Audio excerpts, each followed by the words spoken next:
هل ممكن أب يدمر مستقبل ابنه الوحيد بإيده علشان ينصف واحدة غريبة؟ النهاردة معانا قصة تهز أي بيت.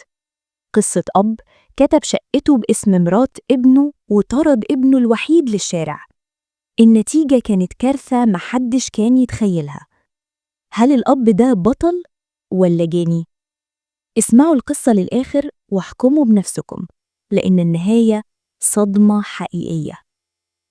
صاحب القصة راجل عنده 65 سنة، طلع على المعاش بعد ما أفنى عمره كله شغل وتعب علشان يبني بيت يلم فيه أسرته. بيت كان حلمه الوحيد، بيت يعيش فيه هو ومراته وابنه الوحيد ومرات ابنه وأحفاده ال3.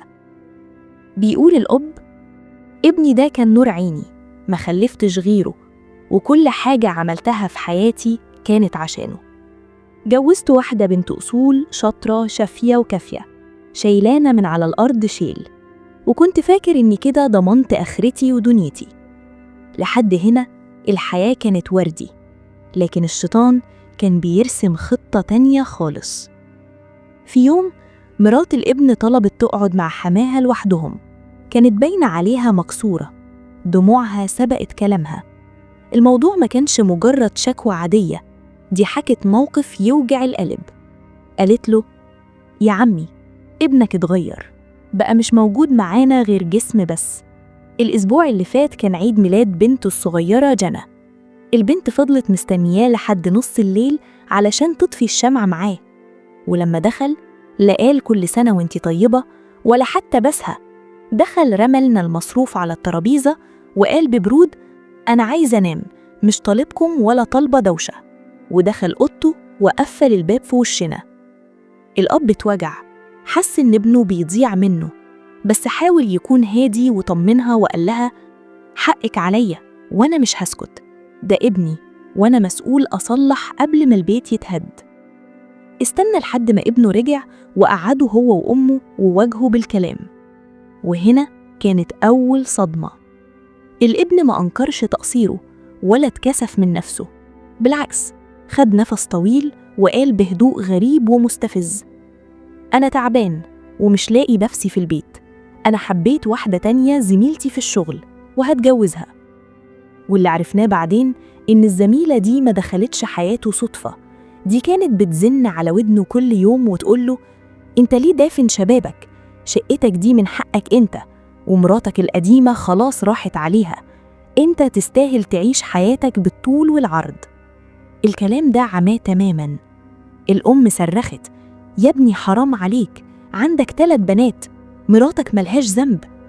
الابن سكت لحظة، باين عليه متردد كأنه بيصارع نفسه، لكن فجأة تأثير الجديدة ظهر عليه وقس قلبه، وقال الجملة اللي كسرت كل حاجة: مش بس هتجوز، أنا هجيب العروسة الجديدة تعيش في شقتي، ومراتي القديمة وبناتي ينزلوا يعيشوا تحت معاكم ويخدموكم.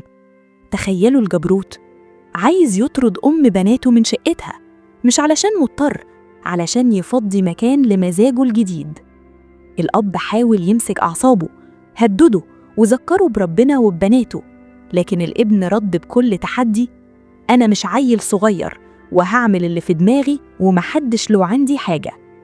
في اللحظة دي الأب حس إن ابنه اللي رباه بإيده بقى شخص تاني، وحش كاسر، خاف لو مات بكرة مرات ابنه وبناته يتسابوا في الشارع بلا ظهر ولا سند. وهنا الأب خد قرار تقيل، قرار يخلي الشعر يشيب. راح الشهر العقاري وكتب عقد الشقة باسم مرات ابنه بيع وشراء. قرار هو نفسه كان بيتوجع منه، بس شافه الحل الوحيد لإنقاذ أحفاده. وفي يوم الباب خبط، الابن داخل ماسك إيد العروسة الجديدة وبيقول بكل بجاحة: تعالي يا حبيبتي، دي أمي وده أبويا. والعروسة تبص للأب وتقول بابتسامة صفرة: عاملني كويس يا عمي، أنا خلاص بقيت مرات ابنك. الابن لف ناحية مراته الأولى وقال بمنتهى القسوة: لمي هدومك وانزلي عند أمي، الشقة دي بقت لمراتي الجديدة.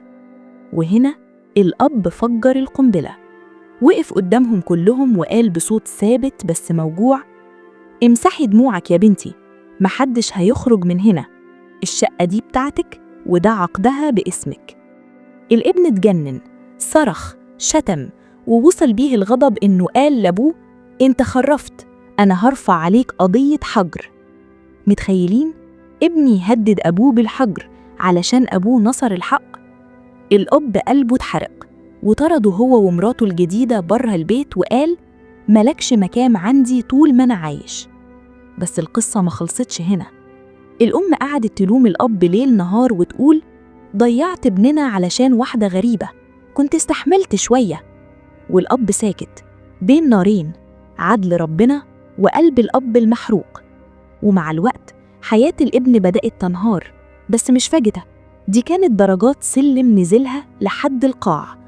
في الأول أخد مراته الجديدة وأجر شقة غالية علشان يثبت لنفسه إنه مش محتاج لأبوه، لكن المصاريف زادت والمرتب ما بقاش يكفي طلبات الهانم اللي متعودة على العز.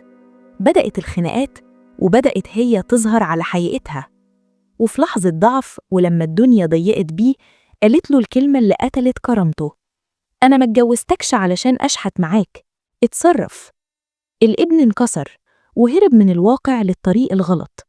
الأول سهر بره البيت بالساعات، بعدها عرف شلة سوق سحبوه لطريق الضياع، وبعدها مخدرات علشان يغيب على الوعي وينسى خيبته. اتأخر عن شغله وبقى يروح مسطول لحد ما صدر قرار رفضه. وهنا مراته الجديدة ما صدقت، أول ما الفلوس قطعت رمت له هدومه في الشارع وطلبت الطلاق. بقى عايش على البلاط حرفياً، لا شقة ولا شغل ولا زوجة ولا حتى أهل. الأب رغم كل اللي حصل ما قدرش يشوف ابنه بيضيع وبيموت بالبطيء. لحقه في آخر لحظة ودخله مصحة يتعالج على حسابه. ودلوقتي الأب باعت لنا رسالة وهو بيبكي وبيسأل: أنا مش عارف أنا صح ولا غلط؟ هل ظلمت ابني لما نصرت مراته المظلومة؟ ولا كان المفروض أسيبه يظلم نفسه علشان أحميه من نفسه؟ أمه شايفة إني السبب في ضياعه، وأنا شايف إنه ده عدل ربنا. والسؤال ليكم أنتم يا جماعة، ومحتاجين رأيكم بجد في التعليقات. لو مكان الأب ده، هل كنت هتكتب الشقة لمرات ابنك وتطرد ابنك؟ ولا كنت هتقف جنب ابنك ظالماً أو مظلوماً؟ اكتبوا لنا رأيكم وما تنسوش الشير، لأن القصة دي فيها عبرة لكل بيت.